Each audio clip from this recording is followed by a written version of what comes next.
Hey, my little reading buddies, welcome back. Today we're going to be reading Casper the Friendly Ghost and Wendy the Good Little Witch.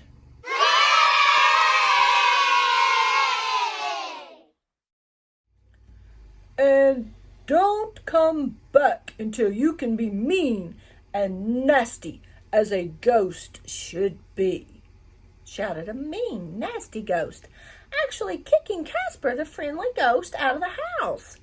Casper landed with a thump at the edge of the enchanted forest. I don't want to be mean, he sighed. I just want to be friendly. He then picked himself up and started off to see his very best friend, Wendy, the Good Little Witch.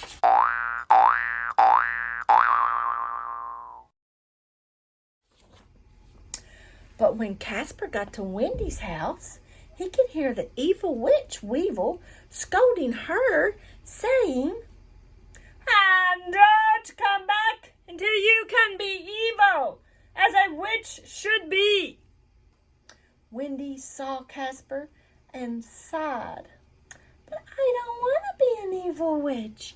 I just want to be good." "Well, you stay just the way you are, Wendy," Casper told her. Then he took her hand and they walked through the woods together.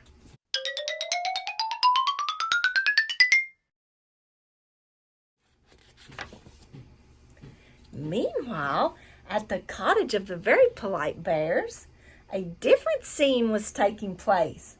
Mama and Papa Bear were enjoying a happy breakfast with the two very polite bear cubs. Then, with a kiss for each, they were sent out to play with Casper and Wendy. Casper and Wendy forgot their troubles for a while, and they played with the bears.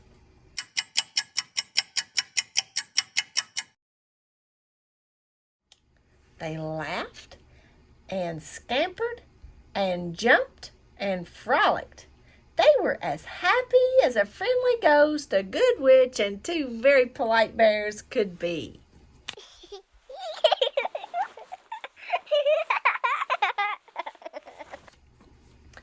But all the time that they played and sang, they were being watched by the witch Weevil, who was hiding behind a tree.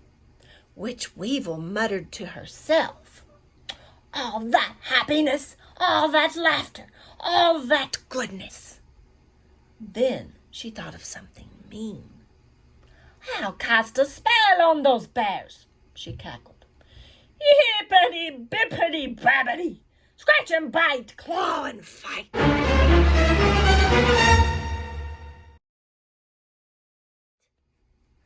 Instantly, the very polite bears turned into rude, nasty, ill-tempered bears.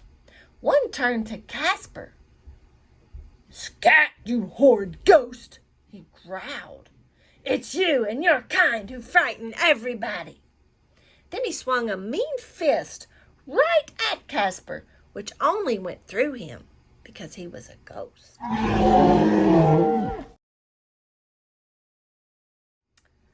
"I'm sorry, Casper," Wendy said. "I can't imagine what happened." "Well, whatever it was," said Casper, "it was something terrible. I never saw such a change. We must help them, Wendy." They peeked around a tree, and what they saw was something terrible. Those two polite bears were kicking each other and biting and scratching each other. "I've never seen them so naughty," Casper whispered. Behind another tree, Witch Weevil snickered. "How much better," she cackled, "to hear growls and grumbles and giggles and gurgles."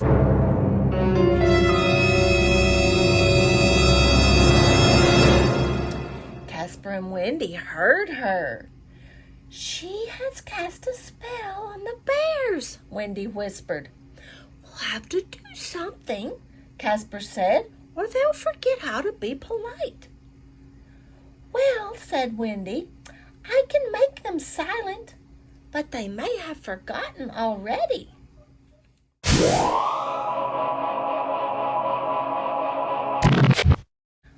I can remind them, said Casper, and he whispered his plans in Wendy's ears. She smiled and flew off to join the fighting, biting, scratching bears. Casper made himself invisible and walked right through the trunks of the trees.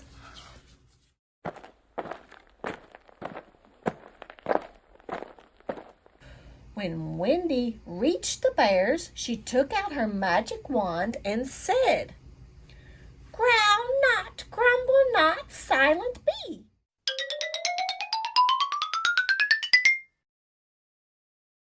Instantly, the bears were silent, but their frowns were still there. Then one little bear decided to kick the other, but just as he began to lift his foot, an invisible hand came out of the ground and held it back. Then he started to growl something mean, but the words that came out were, "I'm sorry, I didn't mean to hurt you." The other little bear turned to snarl, but the words that came out were, "Please forgive me, it was all my fault."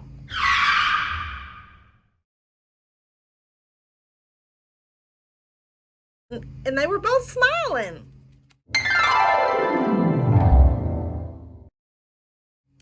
The bear's smiles were bigger than ever when Wendy waved her wand and said, "Break your silence, bear in mind. Always use a word that's kind." "We will, Wendy, we will," the bears promised. "We always do. It was that awful ghost, Casper, who caused all the trouble." "Casper is a friendly ghost," Wendy said. "It was his invisible hands that stopped your kicking, and it was his voice that spoke those kind words for you both." "Oh my," the bears said, "how wrong we were." And they both rushed over to carry their hero on their shoulders.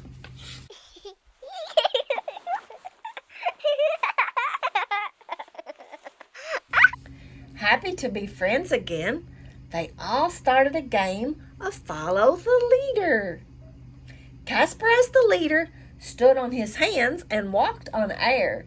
And as a reward to the once again very polite bears, Wendy waved her magic wand and gave them the power to do the same. Whee! This is so fun! Witch Weevil watched from behind a tree and she shook her fist. But everyone was too busy being good and friendly to pay any attention. At last, she flew off through the trees, screeching angrily.